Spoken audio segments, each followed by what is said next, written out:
Christos aneste, aletos aneste. Los saludo con este saludo de Pascua, que es la perspectiva que estamos viviendo. Cristo ha resucitado, verdaderamente ha resucitado. Que este saludo sea exactamente la base, la experiencia, la vivencia que tengamos del tiempo pascual. Porque el tiempo pascual entonces nos conduce, nos lleva a la profundización de este gran misterio que finalmente es todo el misterio de la fe. Ningún sentido tendría la fe sin la resurrección de Cristo.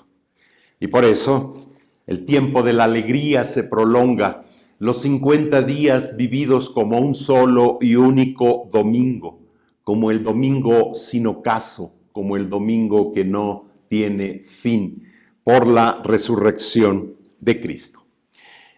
Hemos llegado entonces, y saludo a todos los hermanos, los amigos, las personas de buena voluntad que nos hacen favor de estar en comunión con nosotros a través de este medio, para vivir ahora este cuarto domingo de Pascua. El cuarto domingo de Pascua tiene una característica ciertamente muy bella, muy interesante, porque como subtítulo también ordinariamente se le llama el Domingo del Buen Pastor, puesto que en los 3 ciclos A, B, C, ahora estamos en el B, siempre se utiliza el capítulo de San Juan en el que Jesús se define a sí mismo como el buen pastor. Por eso es una gran profundización y una gran riqueza adentrarse pues en este campo, en este camino de la resurrección. ¿Por qué es tan importante entonces seguir este ritmo, este entusiasmo de la Pascua y no terminar con él? Porque ciertamente la Pascua está centrada en la persona de Cristo resucitado, pero no nada más en eso, sino también en otros aspectos importantísimos, como es el hecho, el acontecimiento de la iglesia.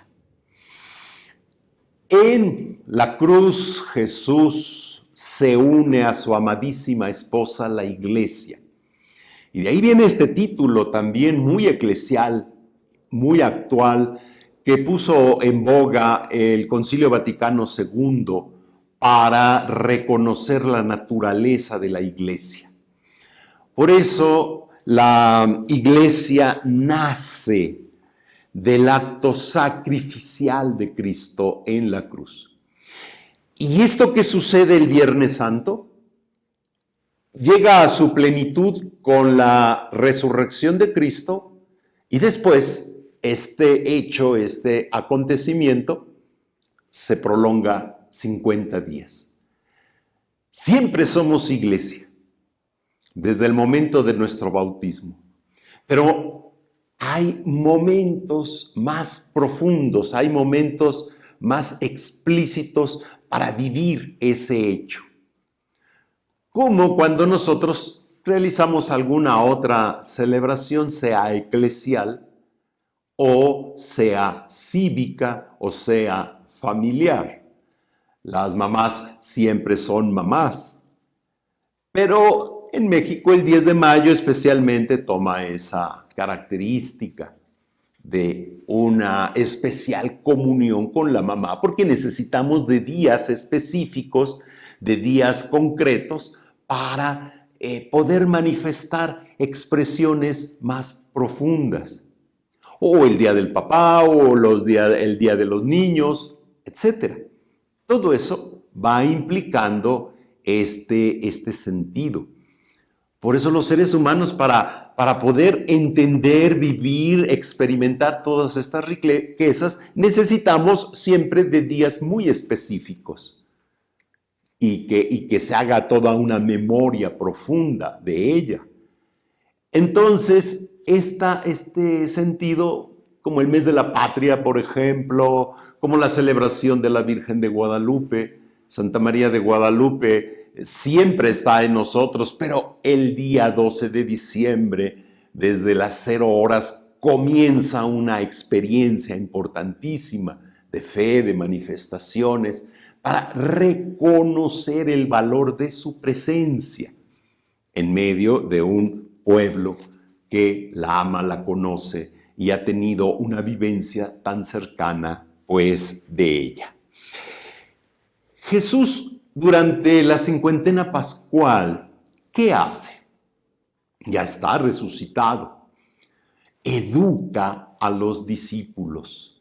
Por eso la importancia de las apariciones de Jesús durante estos 40 días propiamente y los 9 días restantes, como ya expliqué en otra ocasión, también el gran novenario para la llegada del Espíritu Santo que el Padre y el Hijo envían.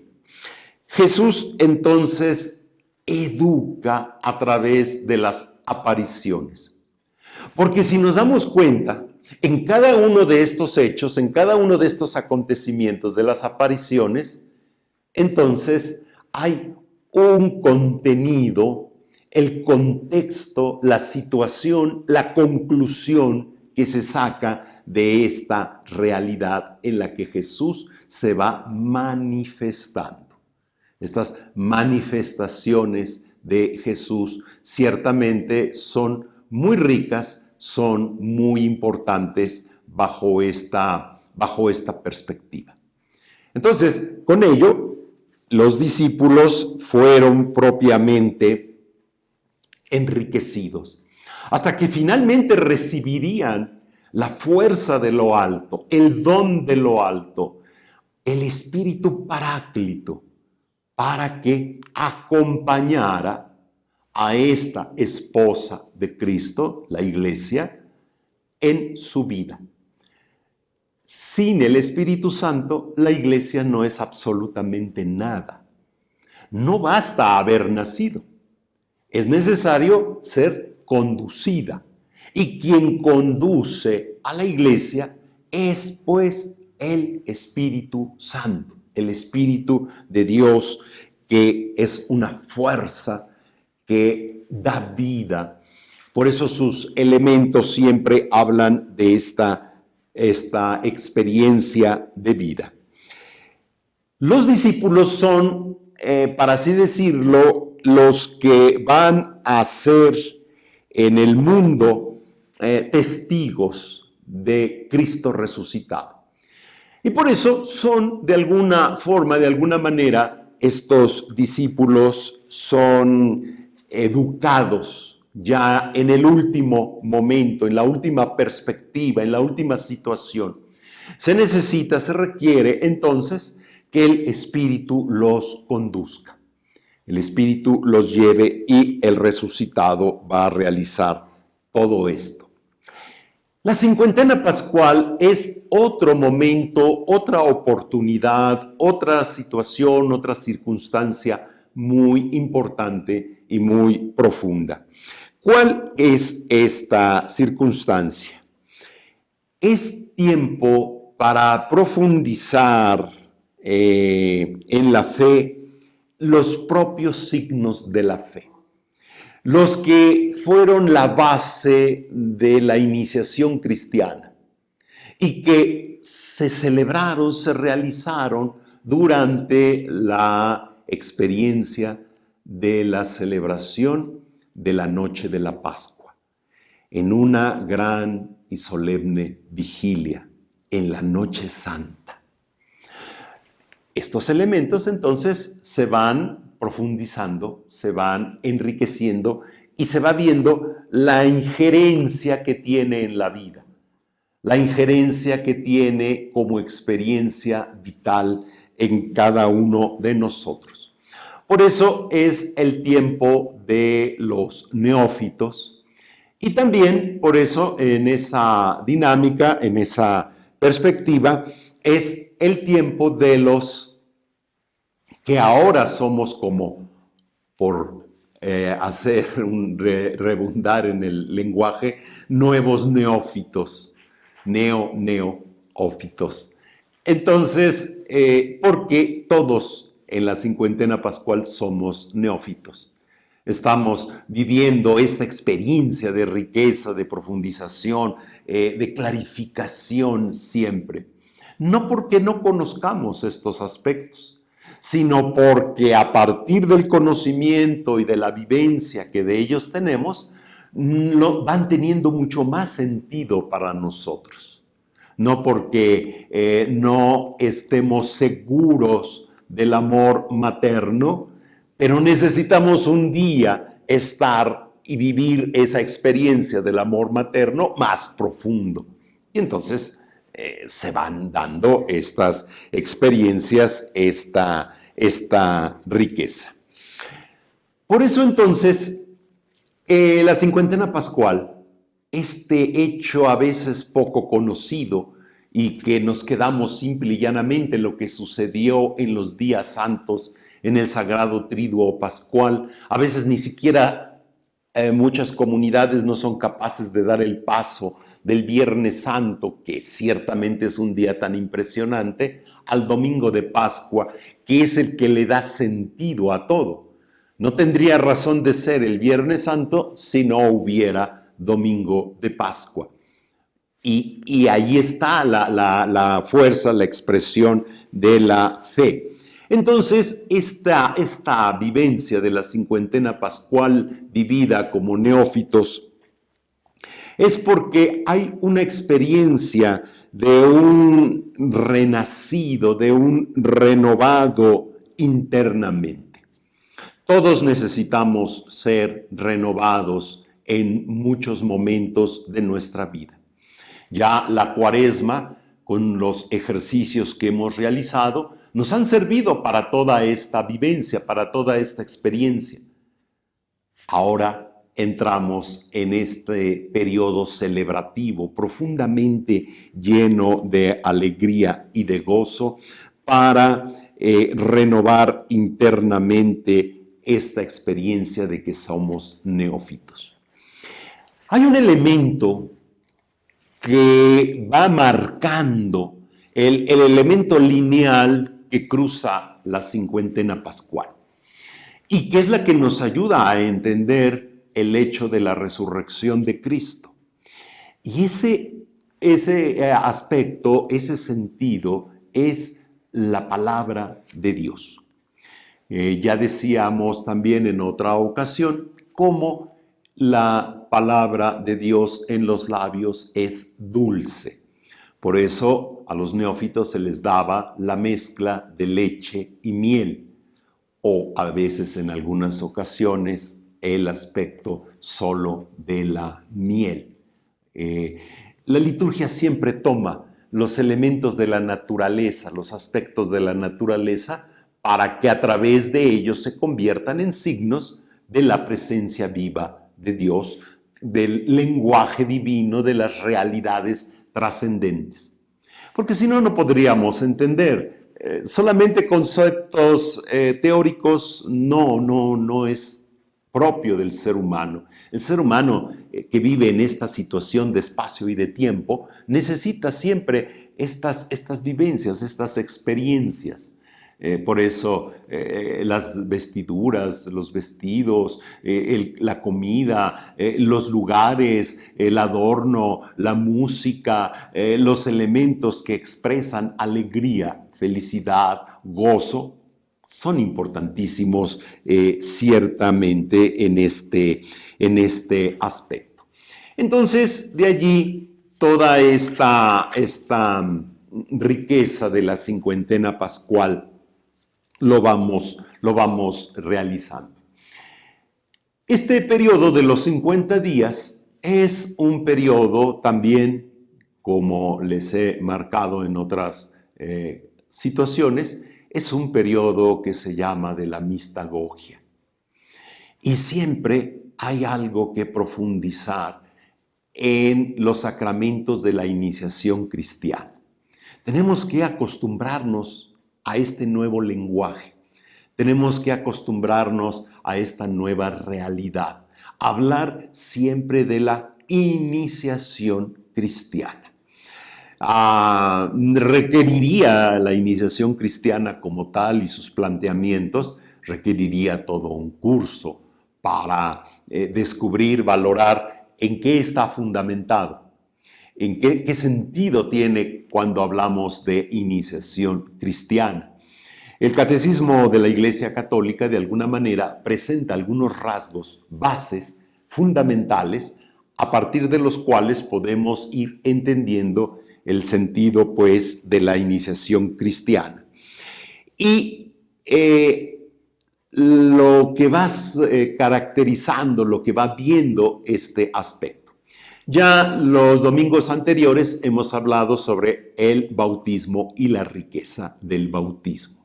Ahora nos vamos a centrar en la confirmación para este cuarto domingo de la Pascua.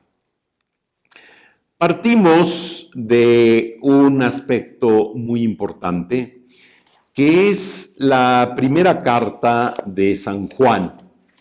La primera carta del apóstol San Juan, que es la que se está leyendo en este ciclo, es muy interesante.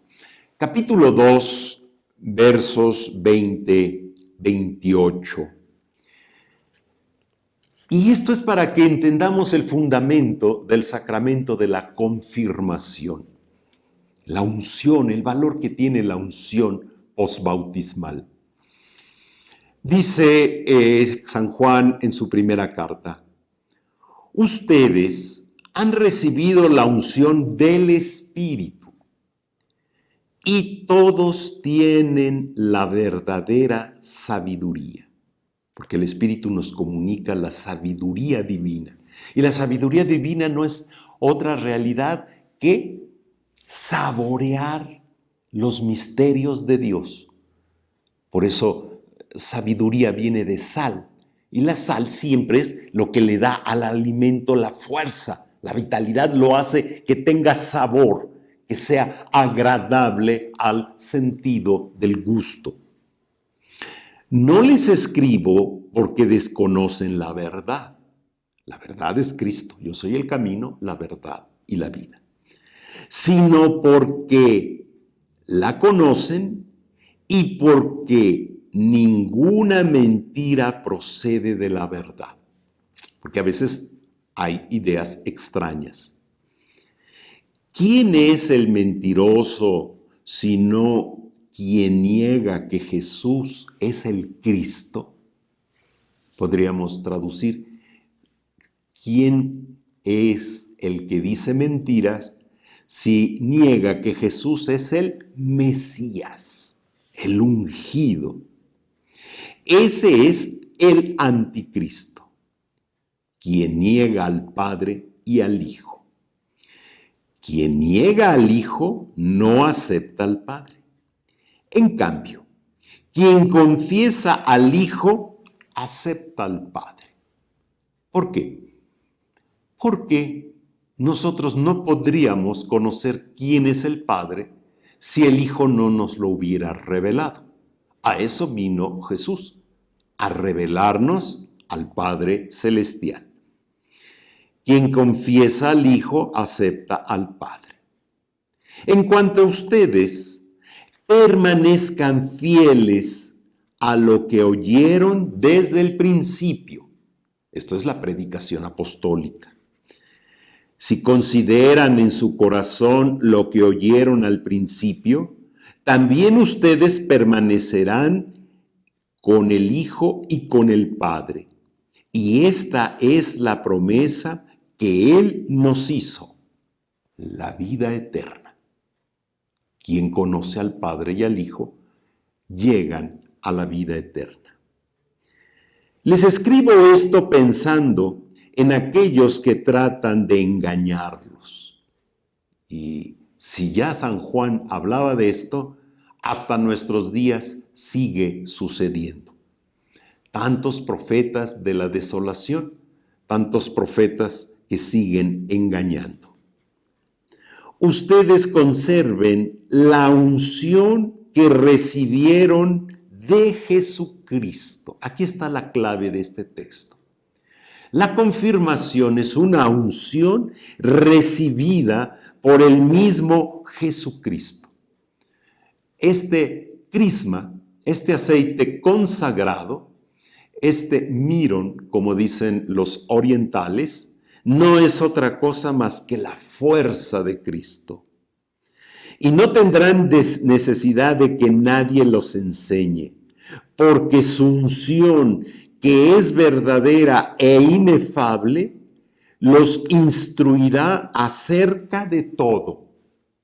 Por eso, esta unción se realiza en la frente, para que penetre hasta el pensamiento.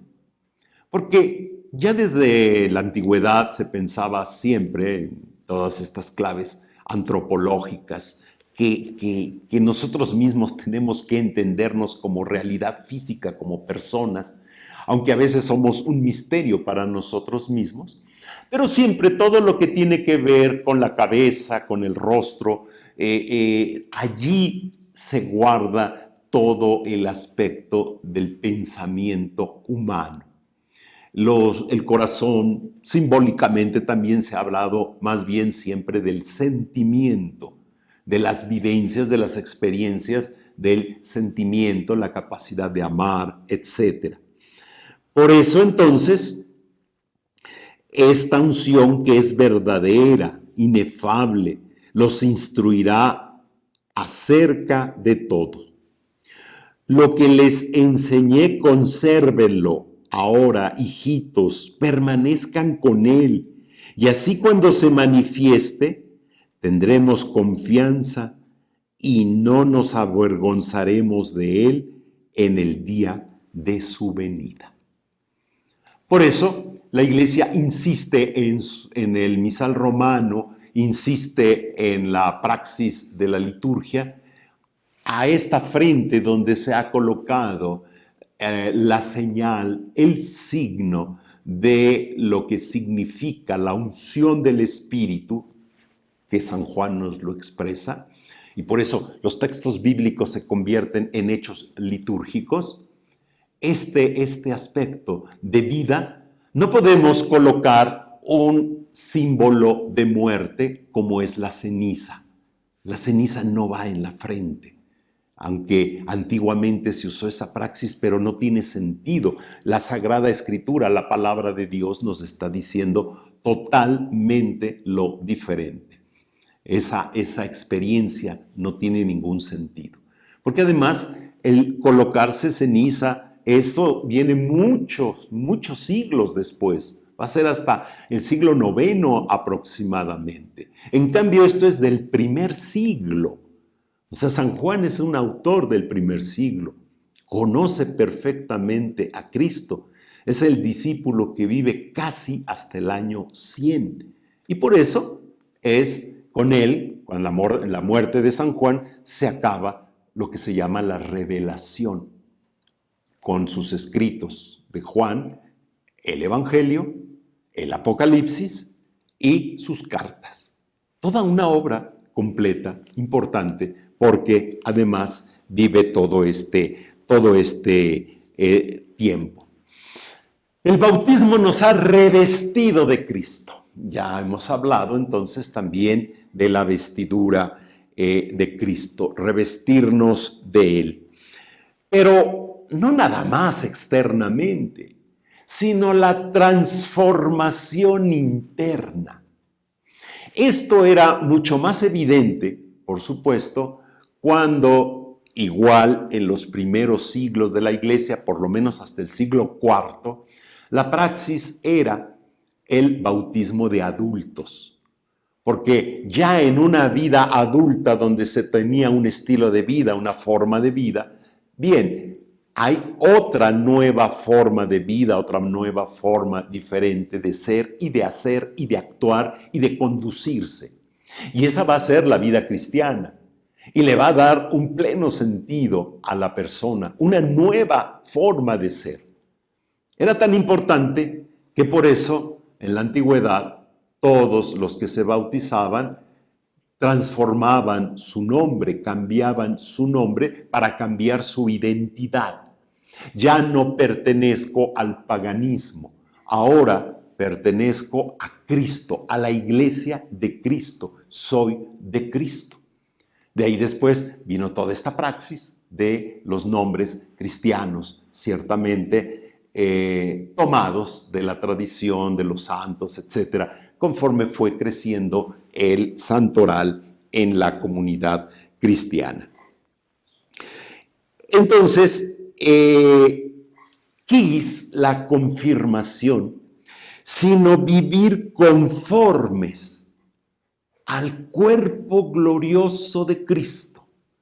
Por eso no hay tiempo más hermoso para celebrar la culminación de la iniciación cristiana, de los niños que fueron bautizados en la infancia, sino la cincuentena pascual, para que reciban juntos el sacramento de la confirmación y el sacramento de la Eucaristía, la primera participación eucarística. Este es el tiempo más propicio, porque los textos bíblicos, la palabra de Dios, como decíamos, es el punto de unión, el hilo conductor de toda la cincuentena pascual, siempre va hablando de todas estas perspectivas. Y siempre va hablando de la vida, de la alegría, del gozo, de la transformación que hace la resurrección de Cristo.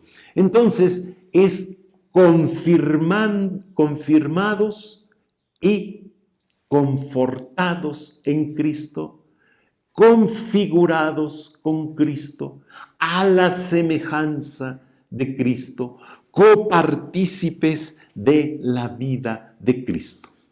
Por eso, en el libro de los Hechos de los Apóstoles se narra cómo el primitivo nombre del cristianismo, al principio, se les llamó los seguidores del camino, porque Cristo es el camino. Y los seguidores, pues, eran los discípulos que iban siguiendo, pues, este camino. Pero después, en Antioquía, se les da el nombre de cristianos. Allí se utiliza por primera vez el nombre cristianos. Y como está en la palabra de Dios, como está en la Sagrada Escritura, y la Sagrada Escritura es revelación del Espíritu Santo, inspirada, que inspira a los autores, en este caso a Lucas, que retoma toda la vida de la comunidad cristiana. Entonces, ¿qué tenemos? ¿Qué descubrimos? Pues que este es un nombre clásico, es un nombre propio de los seguidores de Cristo, cristiano. Por eso se crisma, con el crisma de Cristo, tiene a la base todo este sentido. Y el nombre cristiano es el nombre que da gloria, que da el nombre sobre todo nombre, el nombre que es motivo siempre de gozo, de alegría, de coparticipación de la felicidad de Cristo. Entonces, por eso, para que el bautismo llegue a su plenitud, se necesita el sello del Espíritu Santo. ¿Para qué? Para ser imagen de Jesucristo. En esto somos imagen de Jesucristo. Por eso se le dice al Espíritu Santo que venga y derrame sus 7 dones sobre los confirmandos. Pero no porque nada más sean 7 dones, también algo muy humano, nosotros necesitamos como que darle a todo contenido, conceptos y los números simbólicos tan importante. Pero si nos ponemos a pensar en profundidad, ¿solo existen 7 dones del Espíritu Santo? No. Existen los necesarios. Existen los que Él suscite, con los que Él regale, con los que Él dé. Porque el Espíritu, como es espíritu de vida, es espíritu de creatividad. Entonces el Espíritu actúa creativamente siempre en nosotros para que esa creatividad vaya realizándose en todo su sentido, con toda la fuerza. Entonces, simbólicamente hablamos de los 7 dones, pero son muchos más, porque el Espíritu puede suscitar realidades muy profundas. Cuando haya una inspiración especial, cuando haya una actividad especial, cuando haya una respuesta especial, allí está la acción del Espíritu Santo. Tenemos que saberla leer, tenemos que saberla comprender, tenemos que saberla descubrir en todo su sentido, con toda la fuerza que esto implica. Y de allí la riqueza que tiene el espíritu del Cristo resucitado. Por eso, cuando Jesús va a Nazaret, entra en la sinagoga, lee al profeta Isaías, donde dice: el Espíritu del Señor está sobre mí y me ha ungido para llevar la buena nueva a todo aquel que la necesite. Eso le pasa también a cada cristiano. El Espíritu de Dios está en nosotros para poder realizar esta acción. Ya citaba a Juan y Cirilo de Jerusalén en sus catequesis en torno a la iniciación cristiana y sus catequesis mistagógicas. Y entonces, estos autores, estos obispos dicen algo muy bello. Cuidado con pensar que aquello que es un simple bálsamo no lo es, porque sucede como el pan de la Eucaristía. Después de la invocación del Espíritu Santo, no es un simple pan, sino el cuerpo de Cristo. Así también este sagrado bálsamo, después de la invocación del Espíritu, no es más simplemente un bálsamo, sino el crisma de Cristo, eficaz para la presencia del Espíritu Santo. Con este bálsamo te ungen simbólicamente la frente y todos los demás sentidos. Al cuerpo se lo unge con el bálsamo visible, pero el alma santifica por medio del Espíritu Santo vivificador lo interno. Y por eso se unge del rito antiguo, nada más ha quedado uno, la frente, para ser liberados de la vergüenza del primer hombre. Antiguamente se ungían los oídos para que el Señor, que ha dado potestad para entender, puedas entender. Se unge la nariz para recibir el perfume de Dios, el buen olor.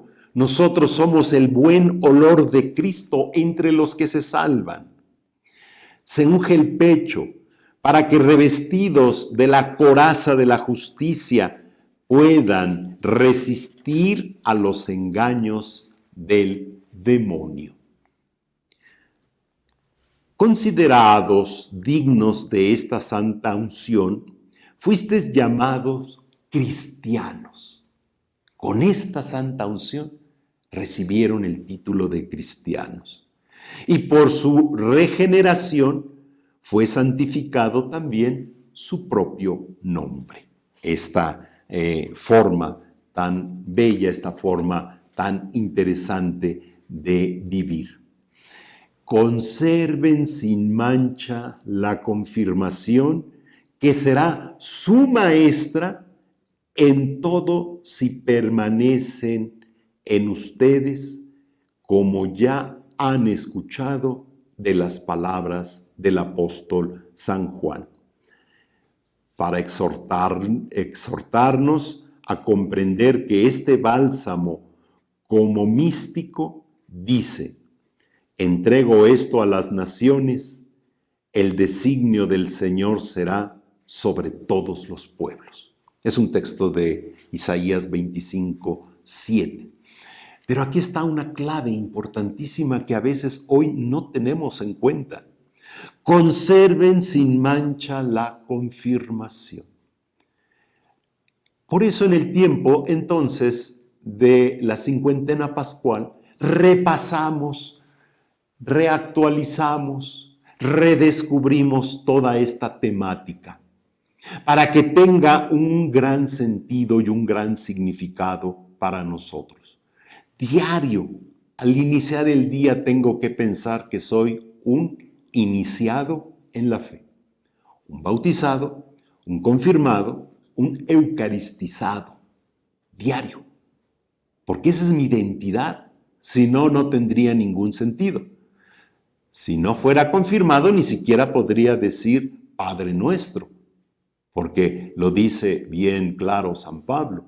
Nadie puede decirle a Dios Padre si no es por la acción del Espíritu Santo. Por eso desde el bautismo, en los bautismos de los infantes especialmente, de los niños, esta acción del Espíritu ya empieza a permanecer en ellos para que empiecen a crecer. Pero no basta ella, necesita la plenitud del Espíritu que es en el sacramento de la confirmación. A veces nos preguntamos, ¿por qué todo este mundo, estas circunstancias, esta violencia, esta realidad tan difícil que viven los jóvenes? ¿Por qué toda esta perdición? Y veamos si realmente tienen Espíritu Santo, si realmente han recibido la confirmación. Ahora tenemos todo este mal de tener generaciones completas sin confirmación. Parece que vivimos como en la Edad Media otra vez, que esos sacramentos se dejaban. Por eso el dicho aquel de cada venida de obispo, cada vez que iba el obispo por allá en la diócesis a algún lugar, pues al final tenían que confirmarse todos porque había pasado años de que no había ido el obispo y desde los más pequeños hasta los más ancianos ordinariamente se confirmaban. Pero ya el mundo ha cambiado, los medios de comunicación han cambiado, etc. Y además algo importantísimo que el ritual del Vaticano II ha manifestado: no es necesario realizar el sacramento por el obispo. El obispo puede designar a los presbíteros que él crea conveniente, que vea conveniente, para que haya pues la celebración de este sacramento. Entonces, el presbítero es un ministro extraordinario de este sacramento, del cual el obispo es el ministro ordinario. Pasa lo mismo que en el matrimonio. En el matrimonio el ordinario es el obispo es el que tendría que realizar todos los sacramentos del matrimonio. Pero como él no lo puede, lo delega en los párrocos, principalmente en esa tarea, quien tenga la misión, la tarea de ser párroco, cura de almas. Y los párrocos pueden designar a sus colaboradores, a los vicarios, a los capellanes, etc. Pues las circunstancias concretas. Pero entonces, esto nos lleva siempre a tener una experiencia de facilitar ciertamente el sentido de las tareas y de los sacramentos. Y los viviríamos de una manera más plena, de una manera mejor. Este cuarto domingo de la Pascua está ilustrado por un bello texto del capítulo 10 de San Juan. El capítulo 10 de San Juan se ha dividido en 3 partes para los 3 domingos de los ciclos A, B y C. La parte central, la parte medular del capítulo 10 de San Juan va del verso 11 al 18 y es el que corresponde al ciclo B. El anterior, en el ciclo A, Jesús habla de ser la puerta del redil. Yo soy la puerta del redil. Pero ahora ya se define Jesús como el buen pastor.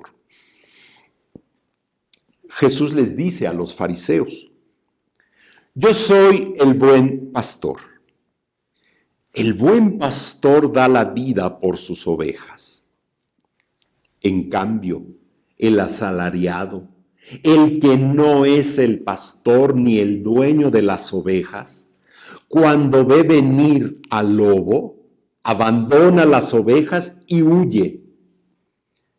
El lobo se arroja sobre ellas y las dispersa, porque a un asalariado no le importan las ovejas.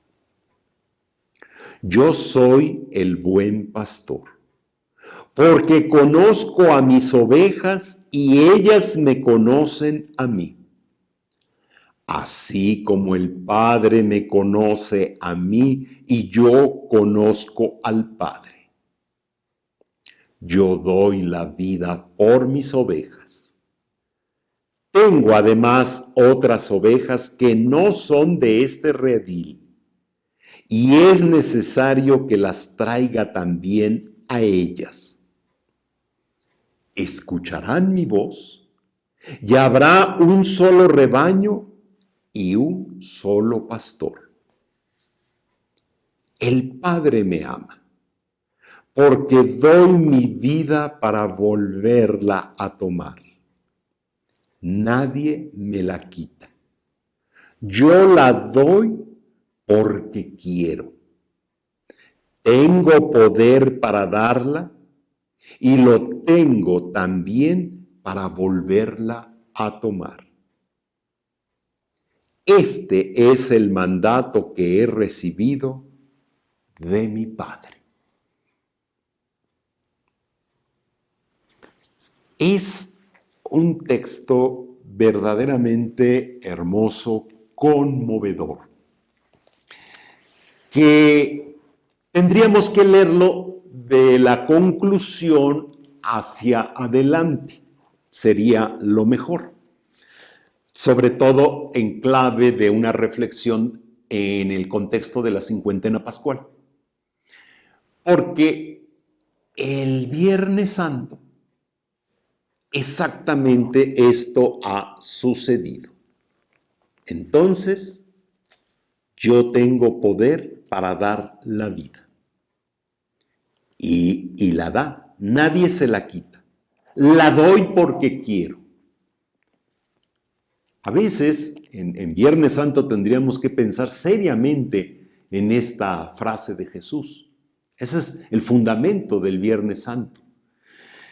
Que todo lo sucedido se dio a través de circunstancias humanas, que si la traición de Judas Iscariote, que si la situación del Sanedrín, la situación con Pilato, etcétera, sí, ese es el contexto. Pero hay un núcleo, hay un elemento fundamental que es exactamente esta palabra de Jesús. Porque el Padre me ama, porque doy mi vida para volverla a tomar. Y el contexto de la resurrección. La resurrección que también va a estar llena de elementos humanos alrededor, por las cuales a veces no va a ser difícil captarla con facilidad. El sepulcro vacío, no entender de lo que sucede, María Magdalena llorando, no lo reconoce, cree que es el jardinero, la situación de los discípulos, en las narraciones catequéticas para las diferentes comunidades. A veces piensan que es un fantasma, tiene que comer delante de ellos, tiene que soplar para que entiendan que está vivo, porque solamente alguien que tiene vida puede insuflar, puede dar un soplo. Entonces, Todo esto, de alguna forma, de alguna manera, va correspondiendo a la entrega de Jesús. Pero ¿por qué se llega a esto? Se llega porque Jesús se define a sí mismo como el buen pastor. Yo soy el buen pastor. Una afirmación. Y un desarrollo de esa afirmación. El buen pastor da la vida por las ovejas. Y entonces ya entendemos la conclusión de por qué Jesús es capaz de dar la vida por las ovejas. Cuando nosotros decimos y entendemos a Cristo como buen pastor, ¿qué estamos diciendo en el fondo? Ciertamente es una figura propia de las culturas del Medio Oriente que se dedican al pastoreo y que es parte por la situación geográfica, el desierto, las necesidades de lo que la oveja produce, la lana, etc. Pero hay algo más detrás de esa figura. A veces dicen que hoy en día los niños, sobre todo de ciudades, ya no saben ni entienden de lo que se trata. Pero gracias a Dios, ahora a través de la internet y de todos estos medios, cualquiera puede ver un programa, una noticia, una forma de todo lo que significa esta vida de los rebaños, etcétera. O sea, ya no es necesario estar en el lugar. Y ahora más con la pandemia nos hemos dado cuenta de que los medios de comunicación nos ayudan a todo eso. Por eso tenemos visitas virtuales a los museos, al museo del mundo que quieran, se pueden meter en visita virtual. Tenemos visita a las montañas, a los ríos, a los mares, al mundo submarino, etcétera. Pues no se puede uno meter perfectamente a conocer la vida de los rebaños, de las cabras, todo lo que quieran, de las llamas allá en Sudamérica, en fin, de los camellos. Hay ahora de todo, gracias a Dios. Y qué interesante.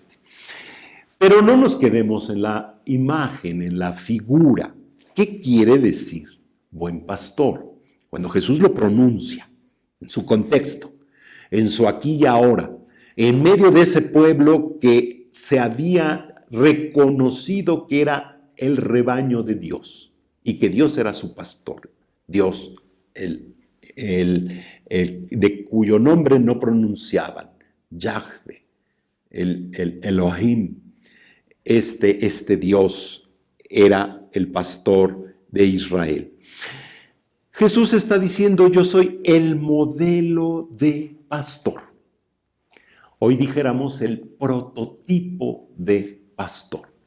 Esta expresión. Por lo tanto, él es el pastor ideal. Sería así como el empleado del mes.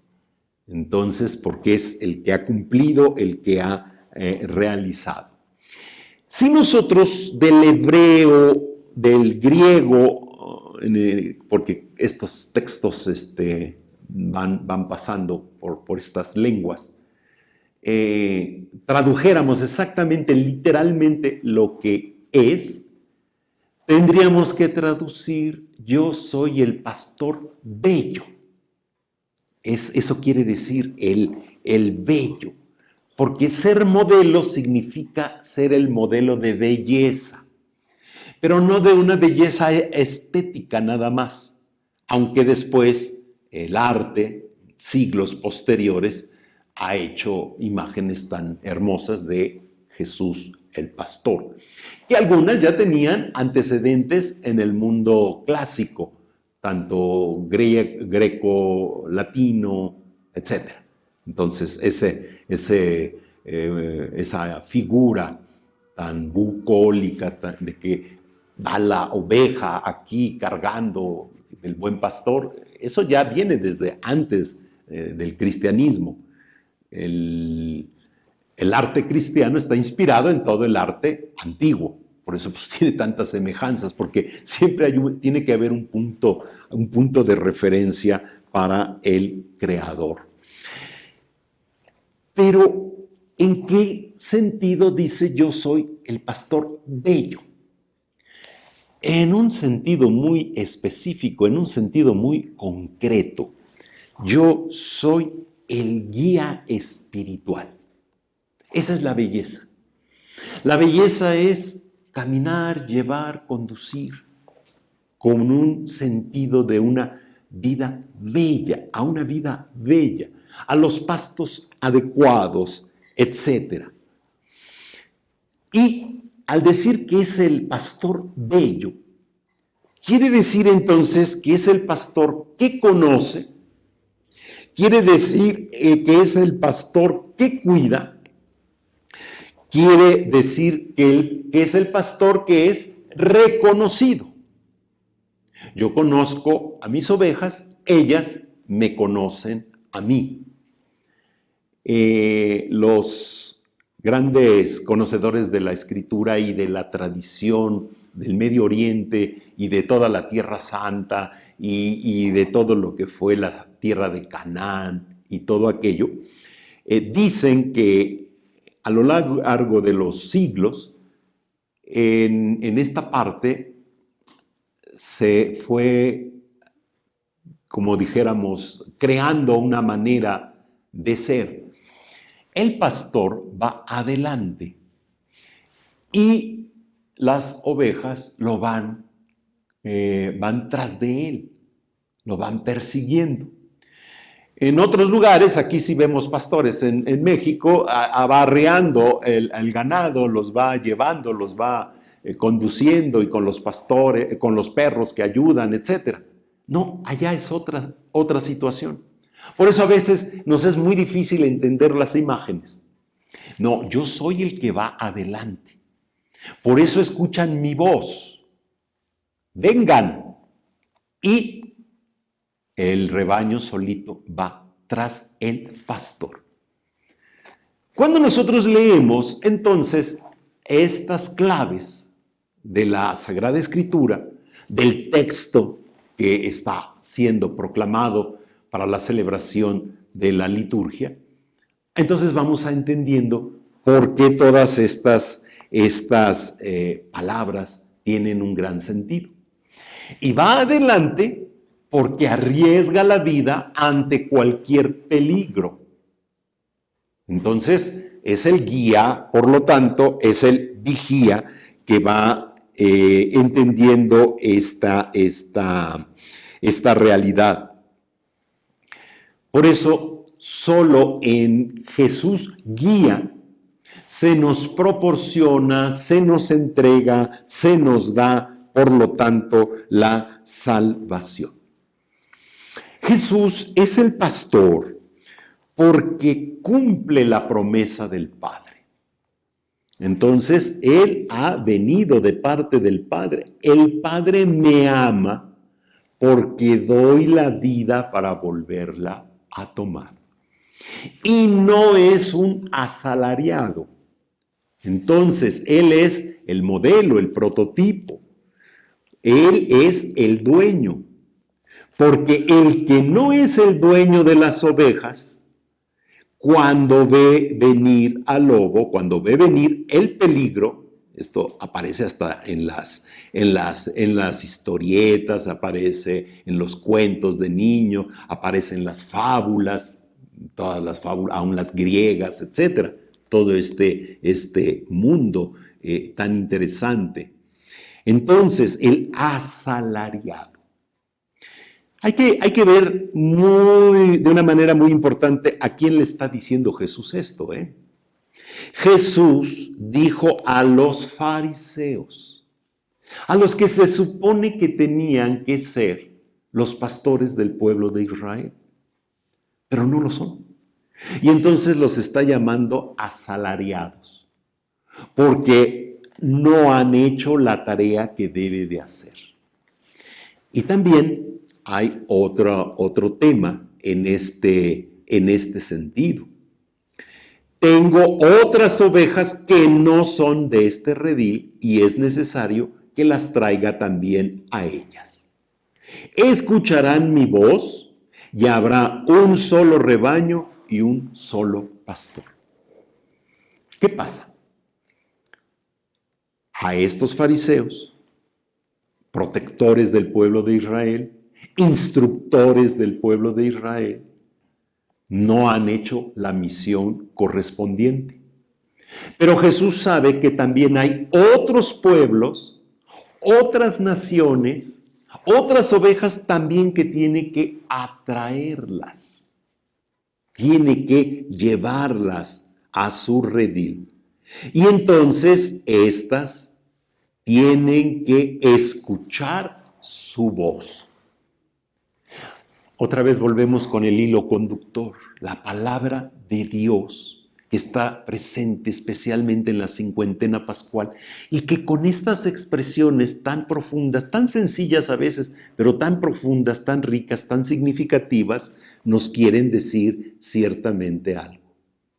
Y ahora está la plenitud de la iglesia. Comencé diciendo en este domingo que era la cincuentena pascual, el tiempo de la iglesia.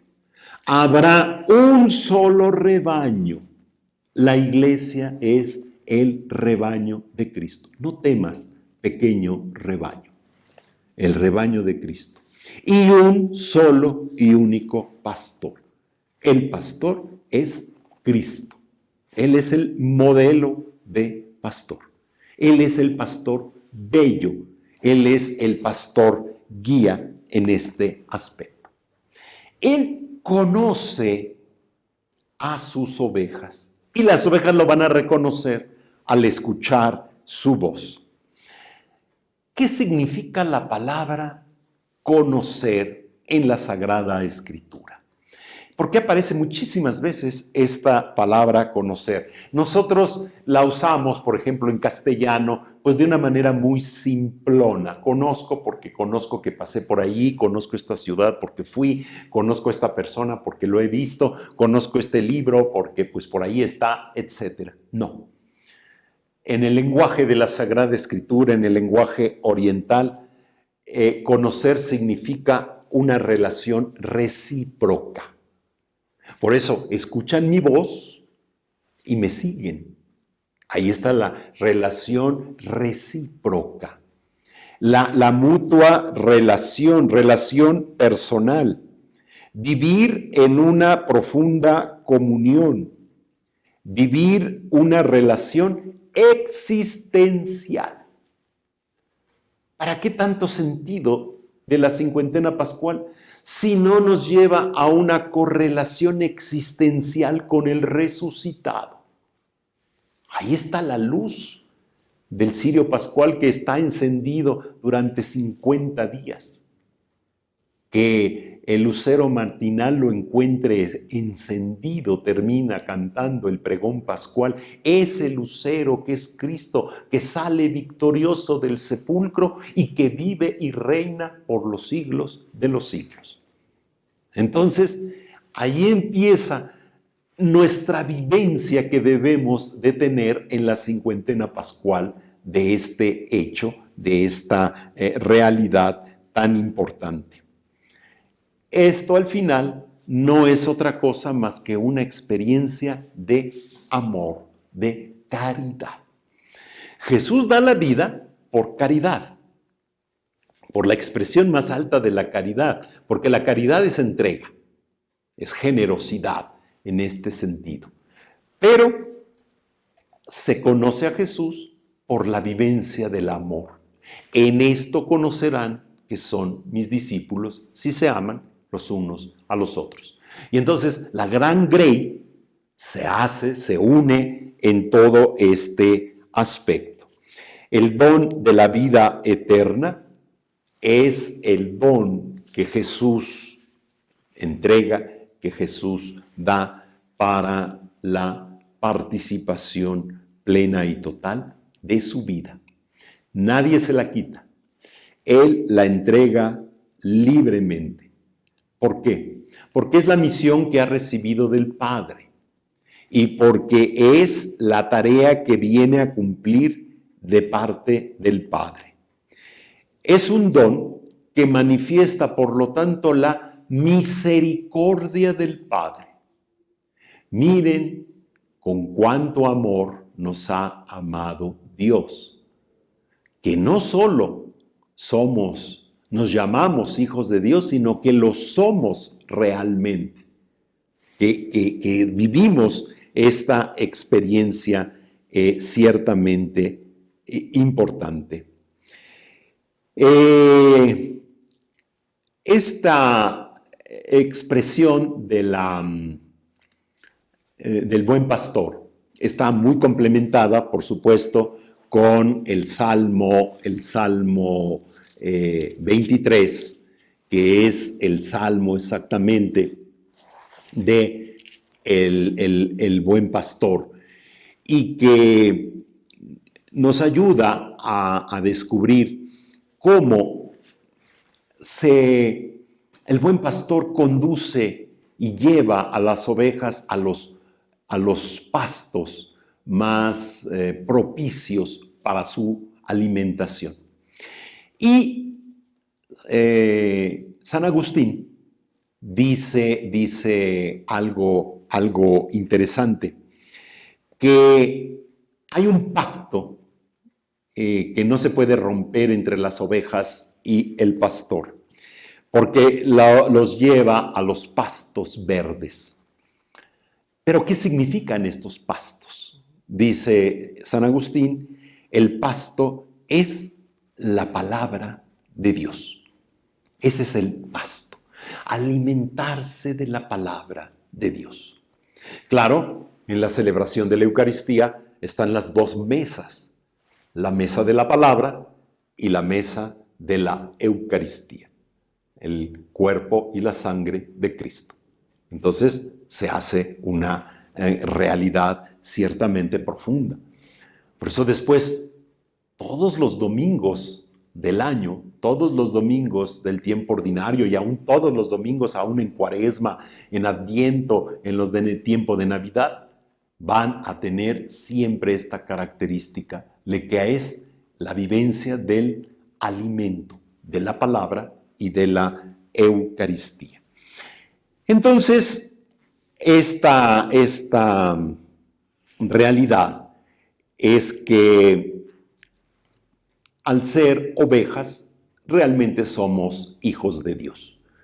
Actuamos, vivimos, realizamos esta experiencia de ser hijos de Dios. La figura nos lleva a una doble situación. Por un lado, Cristo es el modelo de pastor. Pero en esta sociedad, en la iglesia, necesitamos ser pastores.